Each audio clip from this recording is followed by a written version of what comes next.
He, a widowed tycoon, cold and distant, burdened by grief and the responsibilities of an empire. She, a young woman with a pure heart and naive soul, who accepts the job as nanny to his sensitive and withdrawn son. With her sweetness, Aurora begins to break down the boy's barriers. Nicholas, observing the light she brought back to his son and his home, is struck. In a moment of casual interaction, he perceives the genuine purity in Aurora, the absence of malice or self-interest. Her innocence captivates him in a way he's never felt, and against his will, the millionaire desires her more than anything. He holds her and with a husky voice responds, "No, Aurora, you're not just the nanny. To me, you are everything." Watch this story to the end. You will be surprised by this story. If you like stories of love, romance, subscribe to this channel, leave your comment. Every day we post videos like this. Continuing. The rain hammered against the windows of the small apartment in the suburbs of Queens, New York, when Aurora received the call that would change her life. At 24 years old, she had dedicated the last 6 years to caring for her ailing mother and her younger brother, Mikey, 16 years old. Money had always been tight, and now, with her mother hospitalized again, and the hospital bills piling up, Aurora felt the weight of despair tighten in her chest. "Miss Miller?" The elegant voice on the other end of the line sounded almost unreal amidst the chaos of her life. "My name is Eleanor Vance. I work for the Harrison family. We received your resume through the childcare agency." Aurora held the phone with trembling hands. She had sent out dozens of resumes in the past week, begging for any opportunity. Her experience caring for her brother and some sporadic babysitting jobs with neighborhood kids were all she had to offer. "The position is to care for a 6-year-old child," Eleanor continued. "The job requires full dedication, residence on the property. The salary is substantial." When Eleanor mentioned the amount, Aurora had to sit down. It was 3 times more than she could earn in any other job. It would be enough to pay for her mother's treatment and ensure that Mikey could continue studying. "There is one condition," Eleanor added, her voice becoming more serious. "Absolute discretion is essential. The family highly values their privacy." 25 miles away, on the 20th floor of a mirrored skyscraper in downtown Manhattan, Nicholas Harrison signed contracts that moved millions while his mind was elsewhere. At 38 years old, he had built a tech empire that placed him among the richest men in America, but none of that mattered when he thought about his son. Leo, 6 years old, and a silence that broke Nicholas's heart every day. Since the death of Sarah 2 years ago, the boy had closed himself off in his own world, speaking only when necessary, playing alone, refusing to connect with any of the nannies Nicholas had hired. "Mr. Harrison." Eleanor's voice brought him back to the present. She entered the office with a folder in her hands. "I found a candidate for the position, Aurora Miller, 24 years old. Limited experience, but the references are excellent. She seems different from the others." Nicholas looked out the panoramic window, observing the city stretching out below him. Different? They were all supposedly different. Ambitious young women who saw an opportunity to get close to him, calculating. Women who pretended to care about Leo to impress him, or incompetents who lasted only a few weeks. "Can she start tomorrow?" he asked without turning around. "Yes, sir." She seemed desperate in a good way. Nicholas finally turned around, his dark eyes meeting Eleanor's. Desperate. Sick mother, family dependent on her. Needs the job, not looking for adventures. For the first time in weeks, Nicholas felt something akin to hope. Maybe someone who really needed the job, who had their own responsibilities, could connect with Leo in a way the others hadn't. The next morning, Aurora climbed the marble steps of the imposing mansion in Greenwich, Connecticut, her hands sweating inside the simple gloves she had bought the day before. The property was larger than any place she had ever set foot in, with perfectly manicured gardens and an architecture that screamed luxury and power. Eleanor greeted her at the front door, her eyes discreetly assessing Aurora's simple dress and worn shoes. "Miss Miller, welcome. Mr. Harrison is waiting for you in the library." As she walked through the corridors adorned with works of art that probably cost more than Aurora would earn in her entire life, she took a deep breath. She wasn't there to impress anyone with her appearance or status. She was there for Leo, for her mother, for Mikey. She was there because a child needed care, and caring was what she knew how to do best. The library opened before her like a cathedral of knowledge, with bookshelves that stretched up to the high ceiling and a mahogany desk in the center. And behind the desk, standing with his back turned to her, was Nicholas Harrison. When he turned around, Aurora felt the air escape her lungs. She wasn't prepared for the magnetic presence of the man before her. Dark hair with silver strands at the temples, eyes that seemed to see through her soul, and an expression of absolute control that made the entire room seem smaller. "Miss Miller," his voice was deep, commanding. "Eleanor tells me you have experience with children."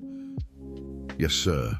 I've taken care of my younger brother since I was 10, and I've worked with other families in the area." His eyes studied her with disturbing intensity. "Leo is not an ordinary child. He has had difficulties since he lost his mother. Many people have tried to help him." Aurora raised her chin slightly. Children in mourning need patience and understanding, not pity or pressure. For the first time, something akin to genuine interest crossed Nicholas's face. "Have you lost someone close?" "My father, when I was 18. The answer came out naturally, without drama. "I've learned that grief doesn't have a deadline, especially for a child." The silence stretched between them for a moment that seemed eternal. Then Nicholas nodded, almost imperceptibly. "Leo is in his room. Eleanor will show you the way." Aurora's first week in the mansion was like walking through an emotional minefield. Leo Harrison was a miniature version of his father. Dark hair, penetrating eyes, but where Nicholas radiated controlled power, the boy emanated a deep sadness that made Aurora's heart clench. He watched her in silence as she tidied the room, prepared his meals, or tried to start conversations. It wasn't hostility, but a weary distrust, as if he had already given up hoping that anyone would truly care about him. "Leo, how about we draw together?" Aurora sat on the floor of the luxurious playroom, surrounded by expensive toys that seemed never to have been touched. The boy watched her from the armchair where he was curled up with a book he clearly wasn't reading. His eyes darted to the blank sheets and colored pencils that Aurora had spread out, but he didn't move. "That's okay," she said softly. "I'll draw here. You can keep me company if you want." While Aurora drew a simple house with a garden full of flowers, Leo gradually approached. First he stood behind her, then he sat beside her, and finally he picked up a blue pencil to color the sky. It was at this moment that Nicholas appeared in the doorway. Aurora didn't see him arrive, too focused on Leo, who for the first time since her arrival was showing something akin to interest. But Nicholas saw them, the simple woman sitting on the marble floor as if it were the most natural place in the world, and his son, who for months had not shown any emotion, carefully coloring the clouds.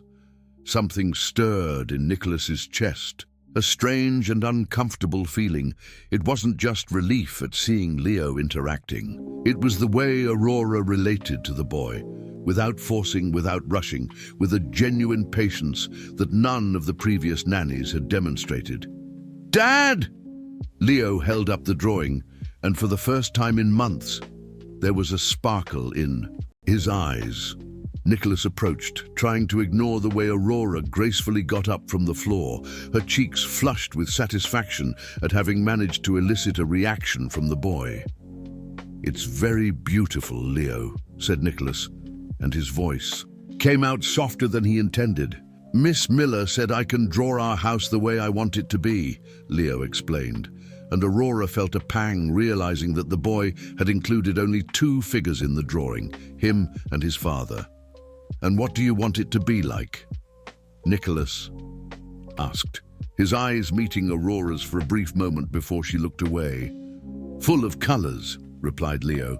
"Miss Miller said houses need colors to be happy." That night, Nicholas couldn't concentrate on work. He stayed in the office late, but instead of reviewing contracts, he found himself thinking about the simple conversation about colors and happy houses. There was something about Aurora Miller that bothered him in a way he couldn't define.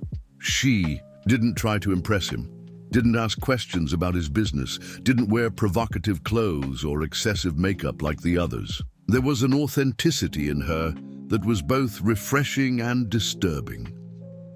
At the end of the second week, Aurora managed to get Leo to eat dinner in the dining room instead of in his room. It was a small victory that she celebrated internally. As she cut up the boys' food, "Miss Miller," Nicholas's voice startled her. She hadn't heard him come in. "Mr. Harrison," she stood up quickly, almost knocking over her chair. "Please, sit down. I wanted to thank you." Aurora sat back down. Confused, Nicholas rarely spoke to her. Beyond formal greetings of good morning and good night, Leo has been more present. Eleanor tells me he even asked to go to the park yesterday. "He's a wonderful child," Aurora replied, smiling at Leo, who was chewing silently. "He just needed time." "And patience," added Nicholas, sitting down at the head of the table. His proximity made Aurora feel strangely aware of her own breathing. Every child deserves patience. Nicholas studied her for a moment. There was something in the way she spoke about Leo, a dedication that went beyond professionalism. "Do you have experience with childhood grief?" Aurora hesitated. "Not formally, but when my father died, I took care of my brother. He was 10 years old and shut down completely for almost a year. And what worked? Time, and never stopping trying." She looked at Leo with tenderness. "Children sense when we force joy on them. They need to know that they can be sad, but that they're not alone." Nicholas felt that strange sensation again, as if someone had turned on a light in a dark room of his soul. There was a simple wisdom in Aurora that all the expensive therapies and specialists had failed to offer. "Dad, can I show Miss Miller the garden tomorrow?" Leo asked suddenly. Nicholas blinked, surprised. Leo never asked to do anything, let alone show something to someone. "Of course, Leo. Can you come too, Dad?" The question hit Nicholas like a punch. Leo hadn't asked for his company in months. He looked at Aurora, who seemed as surprised as he was, and nodded. "It would be my pleasure." Now that night, as Aurora helped Leo get ready for bed, the boy asked a question that left her speechless. "Miss Miller, are you going to leave like the others?" Aurora knelt in front of him, taking his small hands. "Why do you think I'm going? To leave?" "Because everyone leaves. Mommy left too." Aurora's heart broke. "I'm not going to leave, Leo. I promise." "You really promise?" "I promise."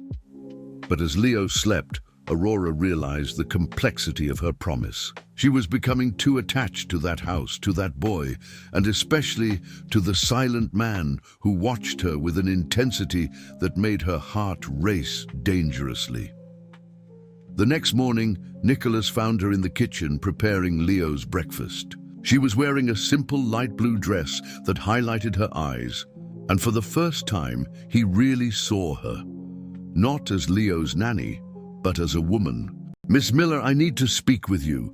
The seriousness in his voice made Aurora turn around, nervous. "I received a call from the private school I was considering for Leo next year. They would like an interview, and They would like to meet the person who is caring for him. Would you come with us? Aurora blinked, confused. Of course, if you think it's necessary. It's a very reputable school. They are selective about the influences in children's lives. There was something in the way he said that made Aurora realize that she was being tested in some way. Her humble background, her lack of formal education, all of that would be scrutinized. Mr. Harrison, if my presence might harm Leo's chances... No, he interrupted, approaching her. You are the best thing that has happened to him.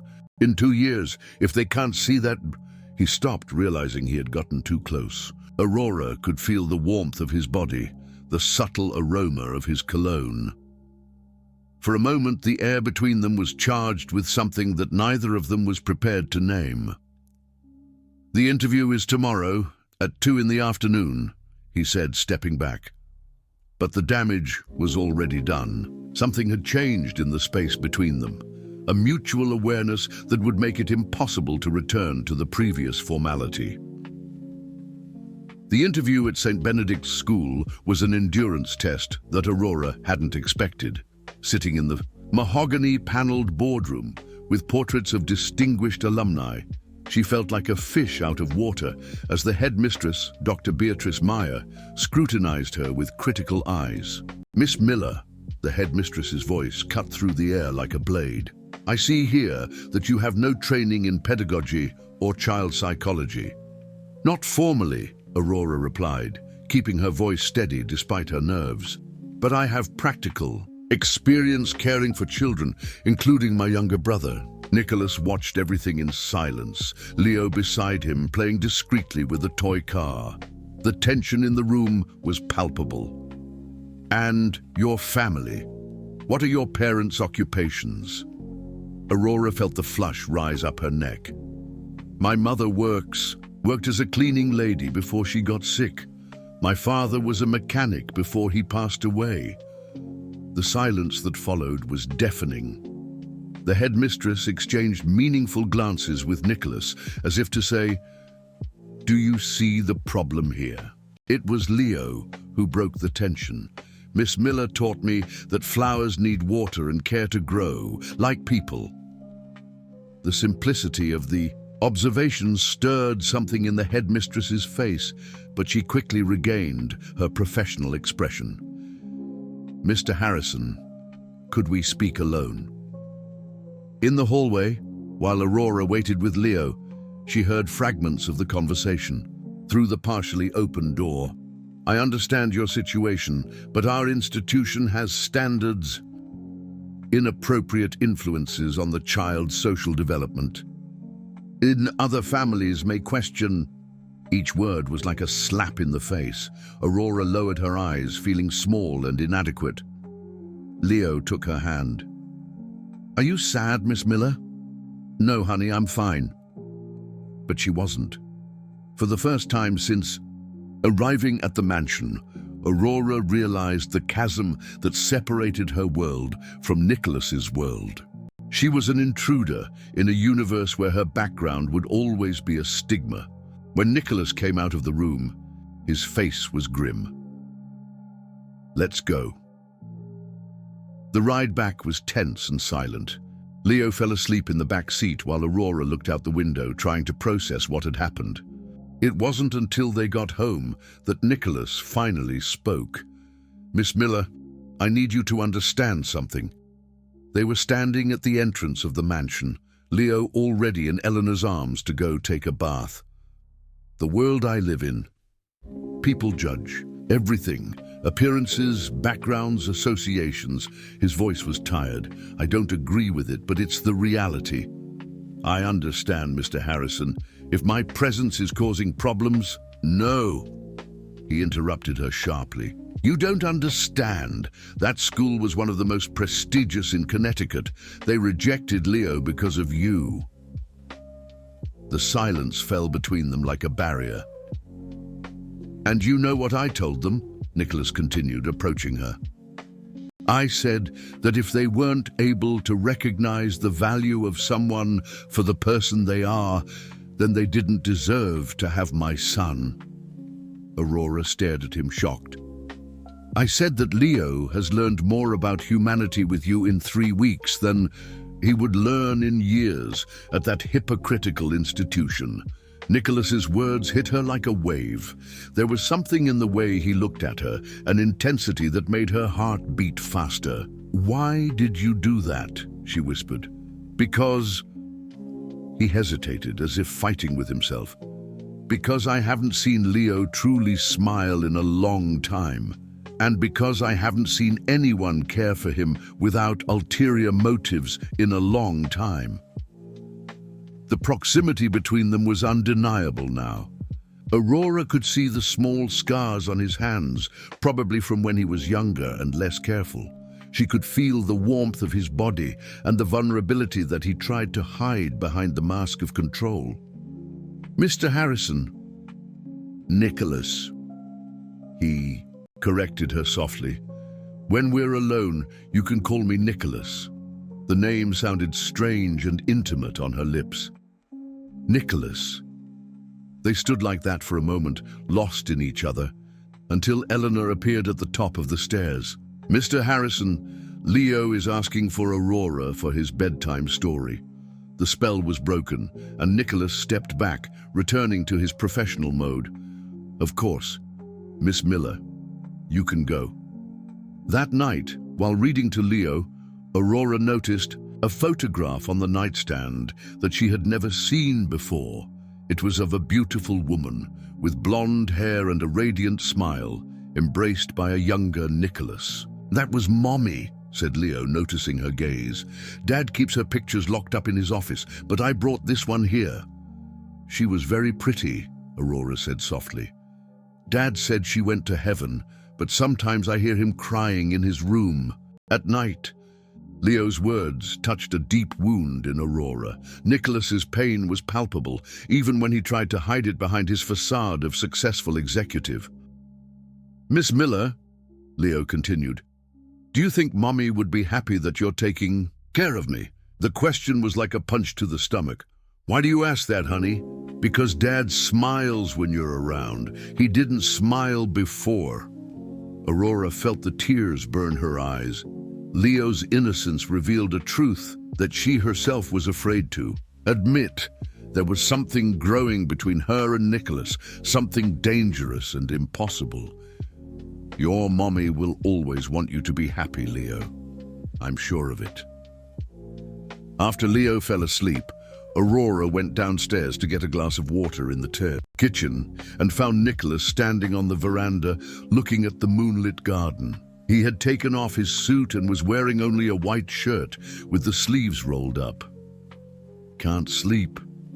She asked softly. He turned around, surprised. I could ask the same. Aurora approached, keeping a safe distance. Leo showed me a picture of your wife. She was very beautiful. Nicholas's face closed off immediately. Sarah. Yes, she was. He said he misses her. We all do. His voice was rough. It was an accident. Drunk driver. She was coming back from a doctor's appointment. Aurora saw the raw pain in his eyes and wanted to touch him, comfort him. I'm so sorry. She was pregnant, he continued, as if the words were torn from his soul. 4 months. It would have been our second daughter. The silence that followed was filled with a pain so deep that Aurora felt her own tears falling. That's why... Nicholas stopped, composing himself. That's why I can't let anyone else get close. Nicholas, you should. Go to sleep, Miss Miller. His voice returned to its formal tone, but there was a break in it that revealed the wounded man behind the mask. Aurora hesitated, wanting to say something that could comfort him, but realized that some pains are too deep for words. She turned to leave, but stopped at the door. Nicholas, she said softly, without turning around. Leo needs to know that it wasn't his fault that Mommy left, and you need to know that loving again doesn't mean forgetting. She went up the stairs, leaving Nicholas alone with his ghosts, but also with a seed of possibility that he hadn't felt. In 2 years. The storm arrived without warning on Thursday night, bringing with it winds that made the mansion groan and rain that hammered the windows like bullets. Aurora was in Leo's room when the first thunder echoed, making the boy cower under the covers. "Miss Miller, I'm scared," he whispered, his eyes wide with fear. "It's okay, honey, it's just clouds making noise." She sat on the edge of the bed, stroking his hair. "How about I tell you a story?" But before she could start, lightning illuminated the room, followed by a deafening thunderclap that made the lights flicker. Leo threw himself into her arms, trembling. "Mommy died in a storm," he sobbed. "What if you leave too?" Aurora's heart broke. "I'm not going anywhere, Leo. I promise." It was then that the power went out completely. Nicholas was in a video conference with investors from Silicon Valley when the house's electrical system failed. The emergency generator should have kicked in immediately, but apparently it had also failed. In the total darkness of his office, his first concern was Leo. He went up the stairs blindly, guiding himself by memory and the sporadic light of the lightning. When he got to his son's room, he found Aurora holding Leo in her arms, singing a lullaby while rocking him gently. Right when the wind blew strong, the little bird flew home. Right when the rain fell down, he was safe with the mommy bird. Her voice was sweet and reassuring, and Leo had stopped crying. Nicholas stood in the doorway for a moment, watching the scene in the lightning flashes. There was something primitively comforting in the image. A woman protecting a child, offering safety amidst the chaos. "Dad?" Leo raised his head from Aurora's shoulder. "I'm here, son." Nicholas entered the room, and Aurora made a move to get up, but he stopped her with a gesture. "Keep going. It was working." She hesitated, then continued singing. Nicholas sat in the armchair next to the bed, watching. In the dim light of the lightning, Aurora seemed almost ethereal, her loose hair framing her face as she cradled his son. Another thunder roared, even louder, and this time it was Aurora who visibly startled. "You're afraid of storms too," Nicholas observed. "A little," she admitted, trying to disguise it. "But Leo needs to feel safe." At that moment, something changed in the atmosphere of the room. It wasn't just about Leo being comforted. It was about 3 wounded people finding comfort in each other amidst the torment. "Can I sleep with you guys tonight?" Leo asked, looking between Aurora and his father. Aurora looked at Nicholas, uncertain. Leo's bed was big, but the suggestion carried an intimacy that made her nervous. "Sure," Nicholas replied before she could refuse, "but just for tonight." What was supposed to be a temporary arrangement became something deeper. Aurora lay on one side of the bed with Leo between her and Nicholas. In the dark, she could hear the breathing of both of them, feel the warmth of their bodies close by. Leo fell asleep quickly, his breathing becoming regular and deep. But Aurora remained awake, hyper-aware of Nicholas's presence just inches away. "Aurora," his voice came low in the darkness. "Yes? Thank you for everything you've done for him, for us. You don't need to thank me."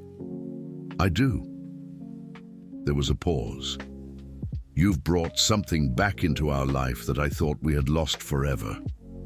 "What?" "Hope." The word hung in the air between them, laden with meanings that neither of them was ready to fully confront.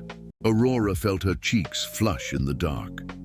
"Nicholas, I know it's complicated. I know there are barriers between us that seem insurmountable." His voice was a rough whisper. "But I can't pretend anymore that I don't feel something." Aurora's heart raced. "You're my boss. You're not just anything." The intensity in his voice made her turn towards him. "You're the woman who gave my son back to me, who makes me remember what it's like to smile, who—" Lightning illuminated the room at that moment, and Aurora could see Nicholas's face clearly. His eyes were fixed on her with an intensity that left her breathless. "Who makes me feel alive?" "Again," he finished. Aurora felt like she was on the precipice of something immense and terrifying. Part of her wanted to retreat, remember her position, the differences between them. But a bigger part, a part she had been trying to suppress, for weeks wanted to get closer. "This is crazy," she whispered. "I know. It could ruin everything." "I know." "Nicholas, tell me you don't feel anything," he challenged softly. "Tell me I'm just your boss, and I'll never bring it up again." Aurora opened her mouth to say exactly that, to put the necessary boundaries between them. But the words didn't come. Instead, she found herself admitting the truth that she had denied to herself. "I can't say that." The silence that followed was laden with promises and dangers. In the space between them, something had changed irrevocably. The next morning, Aurora woke up before dawn. Leo was still sleeping soundly between her and Nicholas, but the position she found herself in made her freeze. During the night, she had moved closer to the center of the bed, and now she could feel Nicholas's arm around Leo, his hand resting dangerously close to her waist. She moved carefully to get out of bed, but the movement woke Nicholas. Their eyes met in the half-light of dawn, and the memory of the previous night's conversation came like a wave. "Good morning," he whispered. "Good morning," she replied, her voice husky with sleep. For a moment they stood like that, looking at each other over the head of the sleeping Leo, sharing an intimacy that went beyond the physical. It was as if they had crossed an invisible line during the storm. Aurora finally managed to get out of bed and headed for her own room, but in the hallway she met Eleanor, who had just arrived for work. The housekeeper's expression changed immediately when she saw Aurora leaving Leo's room in the early hours of the morning, her hair messy and still in her pajamas. "Eleanor, I can explain." "You don't need to explain anything to me, Miss Miller," Eleanor replied coldly, "but perhaps you should consider appearances." The tone of disapproval was clear, and Aurora felt as if she had been doused with a bucket of cold water. The reality of her situation returned with full force. She wasn't part of the family, she was an employee, and employees didn't sleep in the same room as their employers, no matter what the circumstances. But the damage was already done. The barrier had been broken, and Aurora knew it would be impossible to go back. The storm had passed, but it had left in its wake something much more dangerous. The realization that what she felt for Nicholas, Harrison, went far beyond professional admiration, and from the look he had given her that morning, she knew the feeling was reciprocated. The consequences of this mutual revelation would not be long in coming. In the 2 weeks following the storm, the tension in the mansion became almost palpable. Aurora and Nicholas walked around each other like two magnets struggling against their own attraction, each casual encounter charged with a dangerous electricity. Leo, in his innocence, seemed to be the only one who didn't notice the change, or perhaps he was the only one brave enough to comment on it. "Dad, why do you keep looking at Miss Miller when she's not looking?" he asked during breakfast, causing Aurora to choke on her juice and Nicholas to spill his coffee. "I don't keep looking, Leo," Nicholas replied, but his eyes automatically sought Aurora's.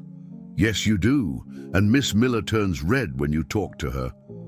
Eleanor, who was serving coffee, exchanged a meaningful glance with Charles, the driver, who had just come in to deliver the car keys. The situation exploded the following Wednesday when Nicholas found Aurora in the library. She was looking for a children's storybook when he came in to retrieve some documents. "Aurora," he said, his voice lower than usual. "Nicholas." The name came out like a sigh. They moved closer to each other, as if pulled by an invisible force. The space between them diminished until Aurora could feel the warmth of his body, the scent of his masculine cologne mixed with something that was purely him. "This is crazy," she whispered, but didn't pull away. Completely, he agreed, his hand rising to touch her face with a delicacy that contrasted with the intensity in his eyes. When their lips finally met, it was as if the world stopped. The kiss was soft at first, hesitant but quickly deepened into something desperate and hungry. Nicholas's years of loneliness met Aurora's passionate innocence, creating a storm of emotions that neither of them was prepared to control. Nicholas's hands were in her hair, and Aurora found herself pressing against him, lost in sensations she had never experienced. When they finally separated, both were breathless. "We can't." Aurora tried to speak, but he silenced her with another kiss, gentler this time.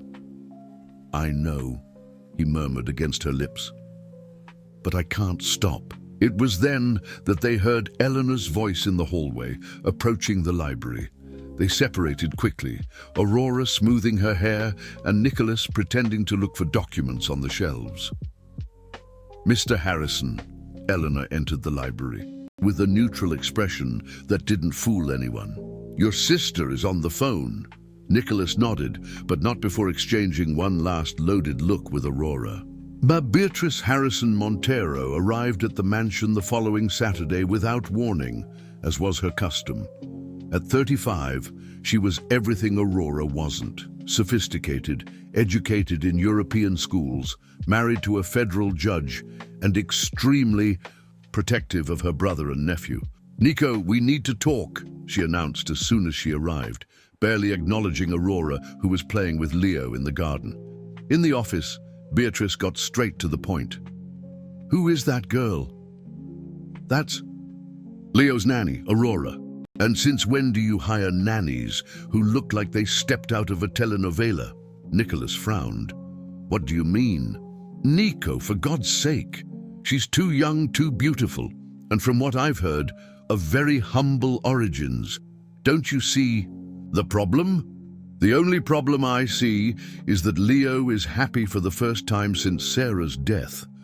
Beatrice approached the window, watching Aurora teach Leo how to plant flowers in the garden. There was something in the way they interacted, in the way Nicholas watched them from the office window, that set off all the alarms in her mind.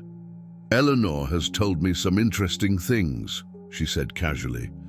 Nicholas turned around, alert. "What kind of things?" "That you spent a night in the same room during the storm, that you've been looking at her in a unprofessional manner, that she gets flustered when you're around." "Beatrice, Nico, you've only been a widower for 2 years. You're one of the richest and most influential men in America. Any scandal involving a young and vulnerable employee can ruin not only your reputation, but also Leo's when he grows up." Nicholas felt the anger rise in his chest. Aurora isn't a gold digger. Maybe not consciously, but do you think she could resist falling in love with the rich and powerful boss? It's a classic fantasy, Nico. "Enough!" Nicholas's voice cut through the air like a blade. "Aurora is a woman of integrity who saved my son from depression. I won't allow you to defame her." Beatrice smiled, but there was no warmth in her expression. "So it's true. You're in love with her." Nicholas's silence was answer enough. That night, while Aurora was putting Leo to bed, she noticed that the boy was quieter than usual. "Did something happen today, honey?" Aunt Beatrice was talking. "About you with Dad. She didn't like you." Aurora felt her stomach clench. "What did she say?"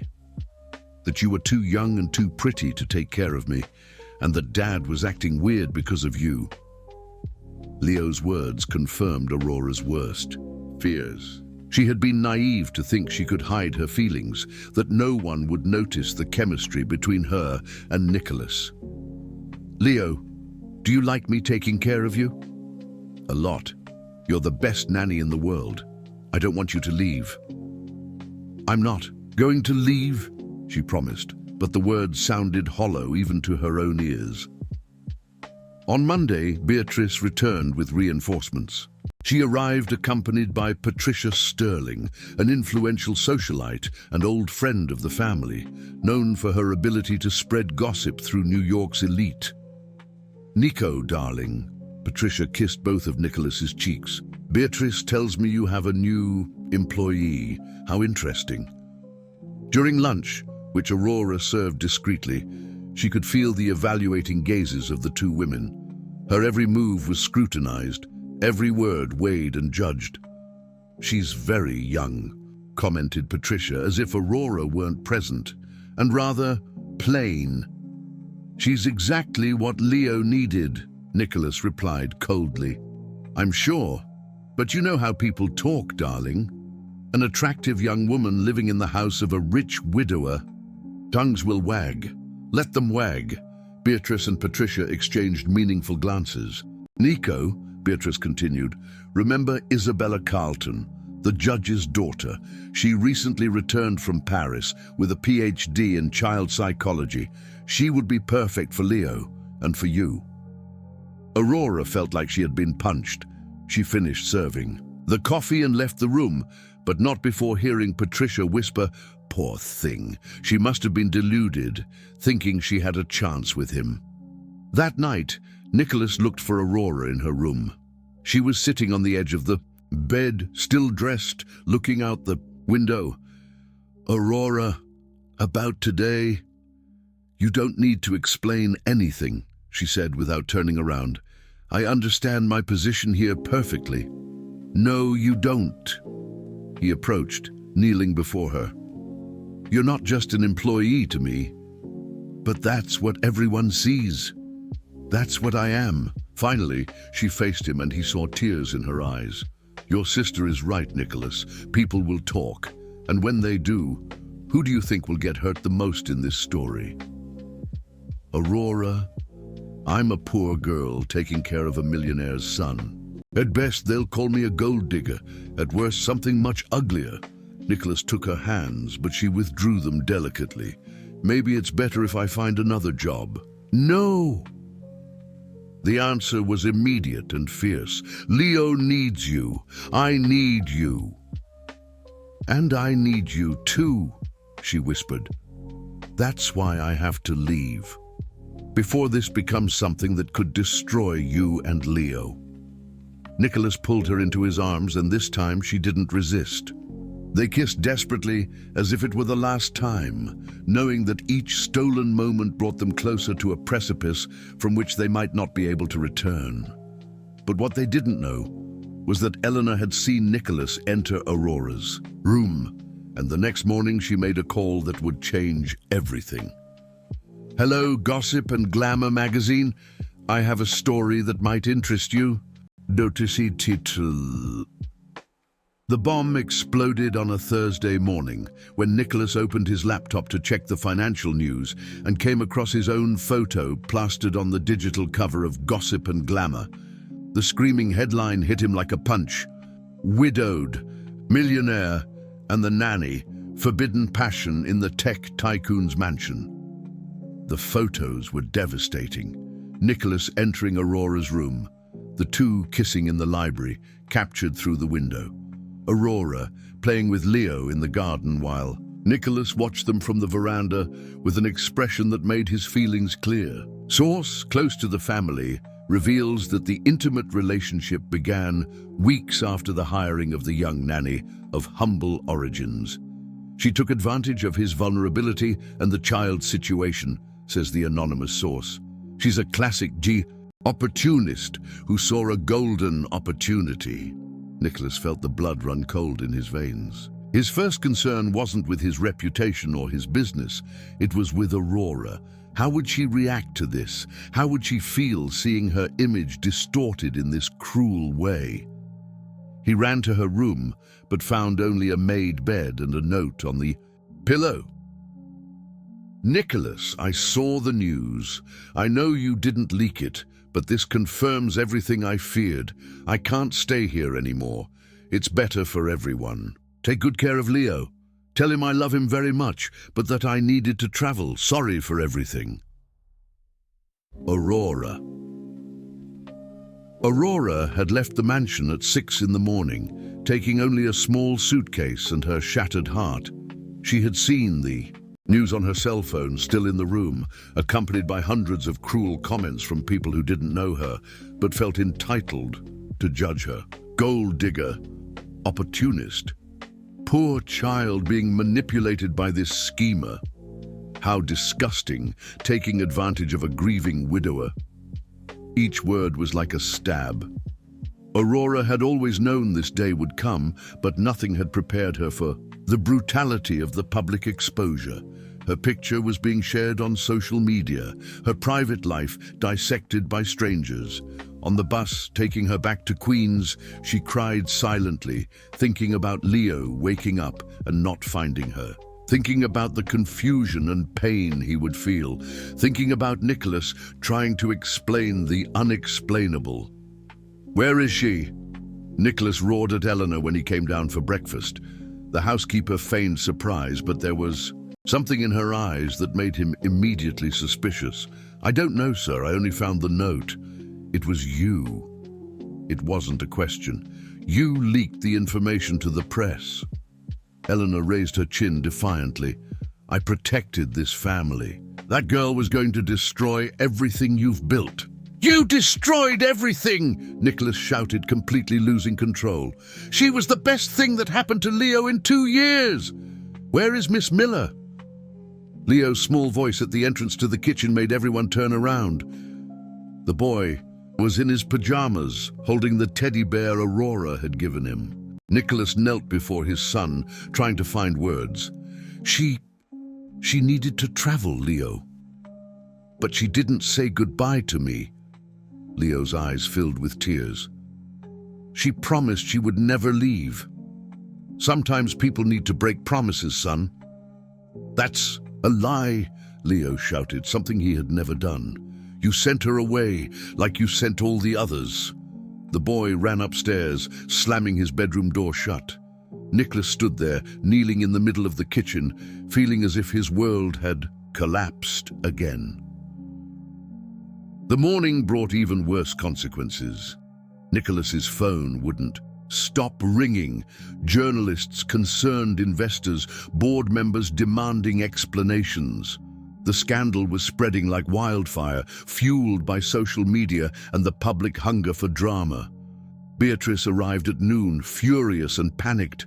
"Nico, have you seen the company's stock? It's down 15% since morning. Investors are terrified." "I don't care about the stock," Nicholas replied, standing at the office window. "Well, you should care. Your reputation is ruined, and so is Leo's. Do you think he won't be bullied at school because of this?" The mention of Leo made Nicholas turn around. "What?" "Nico, darling," Patricia showed him the phone. "It's humiliating." Nicholas looked at the images with disgust. Aurora was being portrayed as a calculating seductress, he as a pathetic man, manipulated by his own loneliness. "We have to make a statement," Beatrice continued. "Deny everything. Say she was fired for misconduct, that you never had any involvement. Never." Nicholas's voice cut through the air like a blade. "I will never say a word against Aurora." "So you're admitting you had an affair with an employee?" "I'm admitting I fell in love with an extraordinary woman who didn't deserve to be treated like this." Meanwhile, in the small apartment in the Bronx, Aurora faced her own battles. Neighbors looked at her with a mixture of curiosity and judgment, some whispering malicious comments as she passed. Mikey, her brother, was furious. "Aurora, what the hell was that?" "Everyone at school saw the news. They said you're a hooker." "Mikey, don't talk like that." "Then explain it to me. Were you really sleeping with your boss?" The brutality of the question made Aurora stagger. "It's not the way they're painting." "Oh, so you were. Jesus, Aurora, you had a good job, you were helping our family, and you threw it all away for a rich man who was never going to acknowledge you anyway?" Each word of Mikey's was like a slap. Aurora locked herself in the room she shared with him, crying in silence while listening to the cruel comments from neighbors outside. Her mother, hospitalized, had seen the news on the television in the ward. When Aurora went to visit her, she found tears in her eyes. "My daughter, what have they done to you?" "Mom, You fell in love," Aurora's mother said simply. "I saw it in your eyes in the last few weeks. You were happy in a way you had never been, and now it's all destroyed. I lost my job, our financial situation, my reputation. Did you lose the man you love?" Aurora nodded, unable to speak. "Then the rest can be rebuilt. But true love, that's rare, my daughter. Maybe it was worth fighting for." Back at the mansion, Leo had gone on a hunger strike. He refused to eat, to play, to talk to Nicholas. He sat by the window in his room, waiting for Aurora to come back. "Leo, you need to eat something," Nicholas begged. "Only when Miss Miller comes back." "Leo, she's not coming back. She can't come back." "Why?" "Because you won't let her. Like you didn't let Mommy stay alive." The words hit Nicholas like bullets. Leo was holding him responsible for his mother's death and for Aurora's abandonment.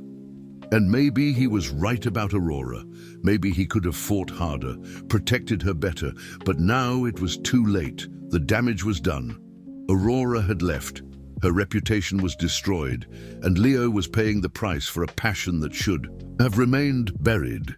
Nicholas locked himself in the office, ignoring the insistent calls from lawyers and image consultants. For the first time since Sarah's death, he allowed himself to cry for Aurora, for Leo, for the happiness he had had for a few precious weeks, and that now seemed just a cruel dream.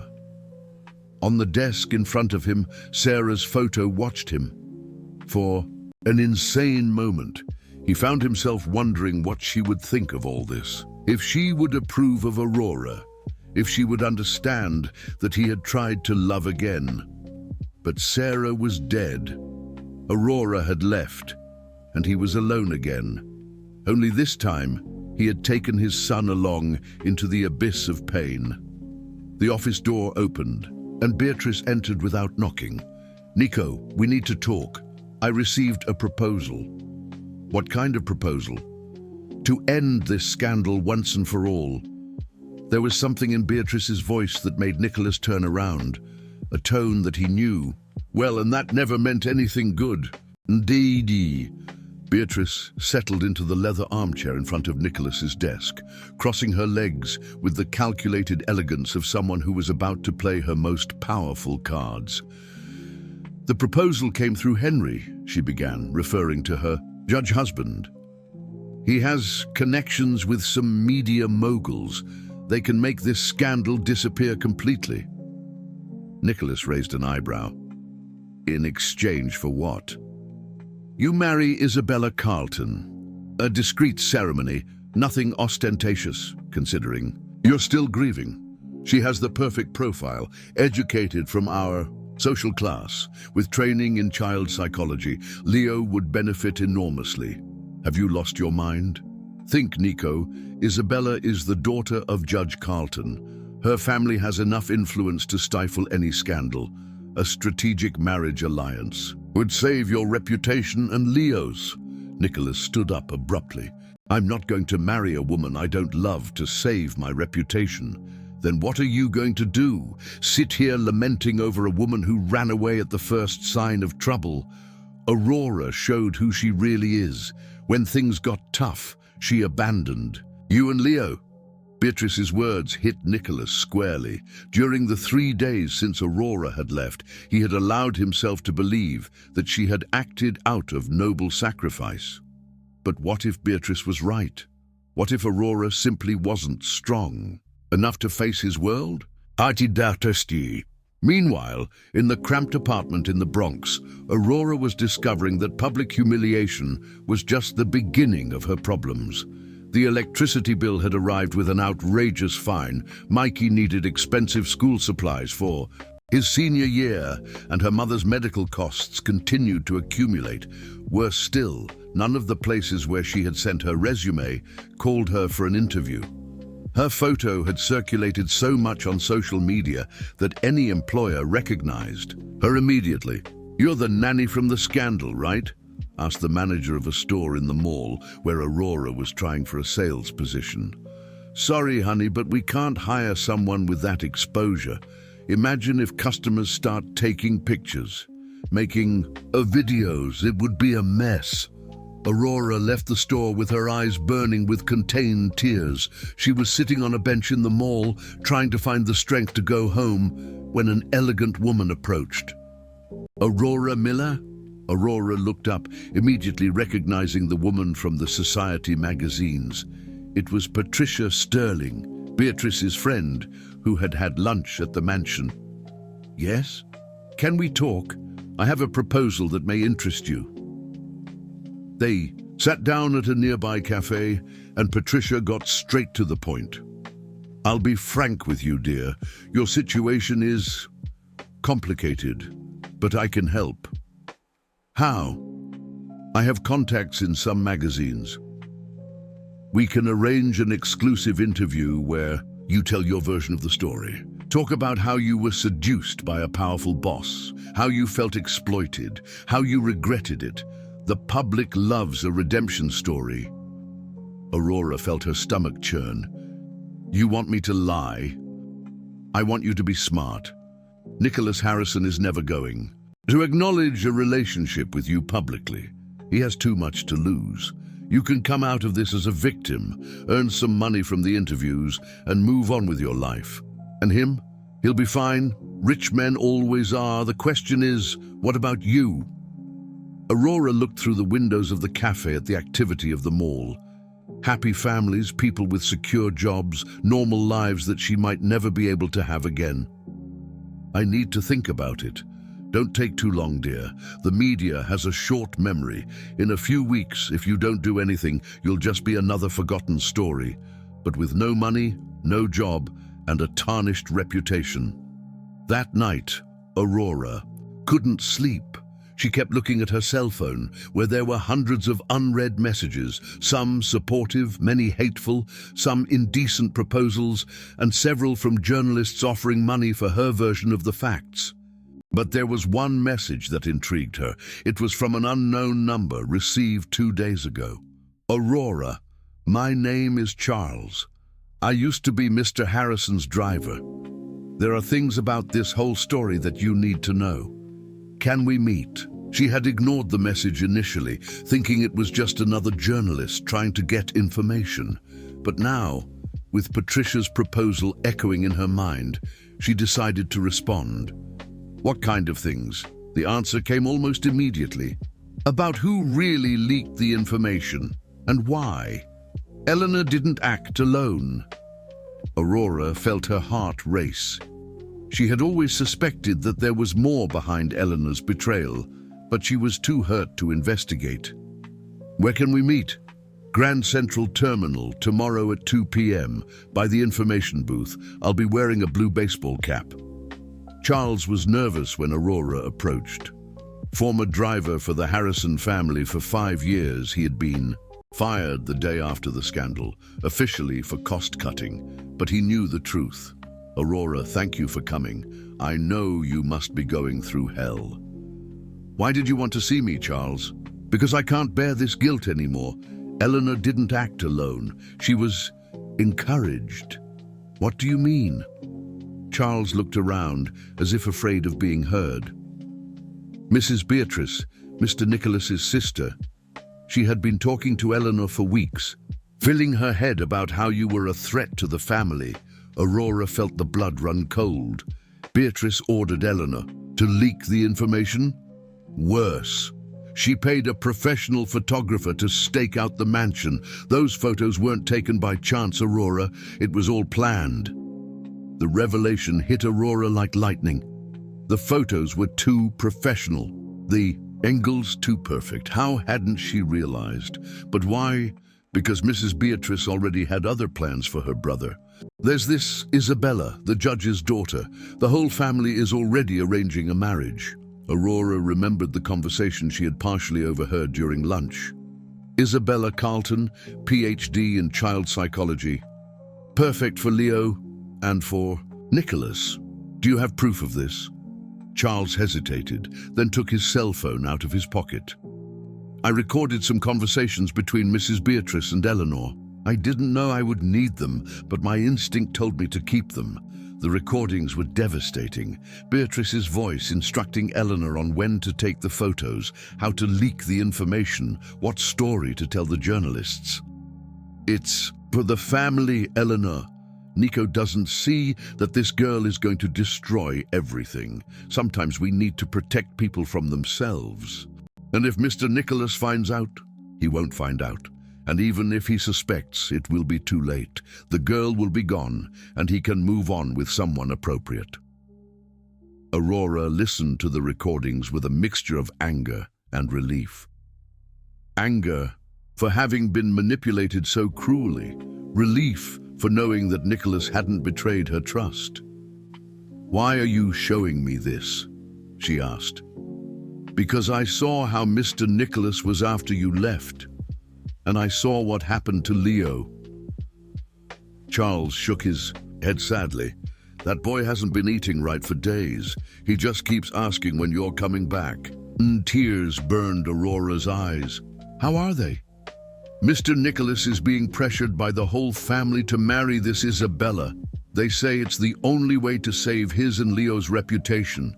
And Leo, poor kid, I think he blames his father for you leaving." Aurora closed her eyes, feeling the weight of the situation. Nicholas was being manipulated by his own family, pressured into a marriage he didn't want. Leo was suffering because of a separation that had been orchestrated, and she had run away without fighting, exactly as Beatrice had predicted she would. "Charles, would you lend me these recordings?" "Of course, but what are you going to do?"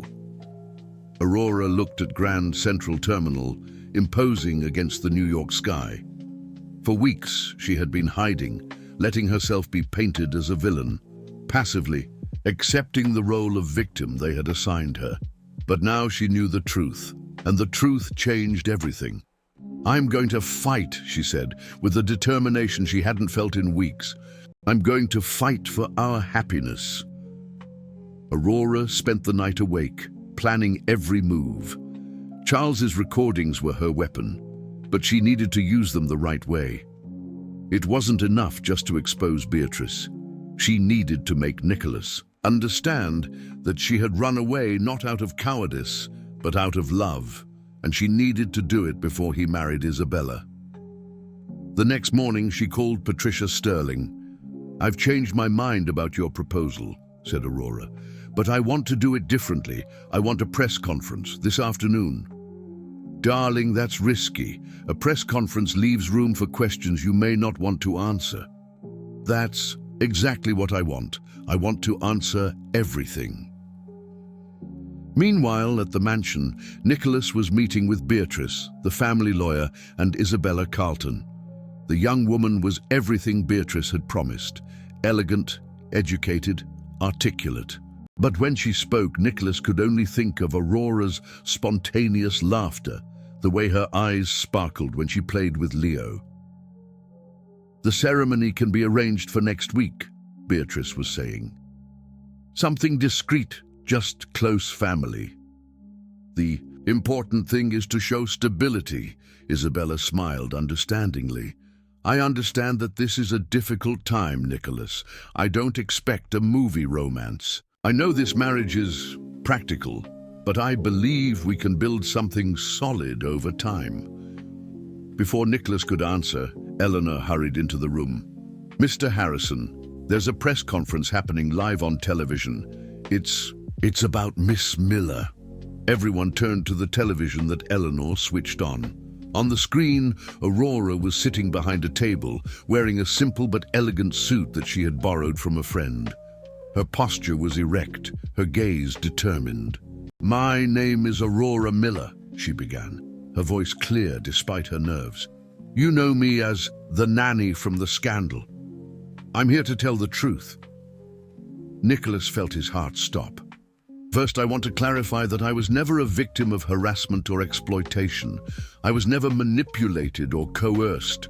I fell in love, simply fell in love with an extraordinary man who, coincidentally, was my employer. A murmur ran through the journalists present. Beatrice clenched her fists. I know that many find this impossible. How could a simple woman like me win over a man like Nicholas Harrison? The answer is, I didn't win him over. We won each other over through sincere conversations, shared moments caring for a child we both love. Aurora paused, drinking water, gathering courage for the hardest part. I also know that many see me as an opportunist, that I ran away when things got difficult, proving that I was only interested in his money. Her voice trembled slightly. I ran away, yes, but not out of cowardice or because I was unmasked. I ran out of love. What do you mean? Asked a journalist. I ran because I knew my presence was harming the man I love and the child I consider a son. I ran to protect them, even if it meant destroying my own happiness. At the mansion, Nicholas was standing in front of the television, absorbing every word. But today, I'm here because I discovered that my escape was not the natural result of the scandal. It was the result of a cruel and calculated manipulation. Aurora picked up the tablet in front of her and activated the first recording. Beatrice's voice echoed through the press conference room and, simultaneously, through the mansion's living room. It's for the family, Eleanor. Nico doesn't see that this girl is going to destroy everything. Sometimes we need to protect people from themselves. The silence in the mansion was absolute. Beatrice had turned completely pale. Isabella looked confusedly between the siblings. This is one of several recordings that prove that the scandal was not accidental, Aurora continued on television. It was orchestrated by the Harrison family to keep me away from Nicholas and Leo. The photos were taken by a professional photographer hired specifically for that purpose. She played more excerpts from the recordings, each more damning than the last. I am exposing this not for revenge, but for justice. Nicholas Harrison did not deserve to be manipulated by his own family. Leo did not deserve to lose someone who loves him. And I didn't deserve to be painted as a villain when my only crime was falling in love. Nicholas turned slowly to Beatrice. His voice was low, controlled, but laden with a cold fury. Get out of my house. Nico, I can explain. Get out of my house, he roared, completely losing control. You destroyed everything. You destroyed my son. You destroyed the woman I love. You destroyed our happiness. Isabella stood up discreetly. I think it's better if I go too. Isabella, wait. Beatrice tried to intervene, but Nicholas cut her off. Go, Isabella. With all due respect, but there will be no wedding. There never will be. At the press conference, Aurora was answering the final question. Miss Miller, after everything that has happened, do you still love Nicholas Harrison? Aurora looked directly into the camera, as if she could see through it to the man she knew was watching. I do. I love him with every fiber of my being.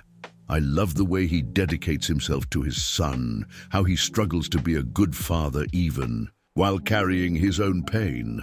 I love his intelligence, his strength, his ability to grow and change. I even love his flaws because they make him human. Tears began to run down her face, but her voice remained firm.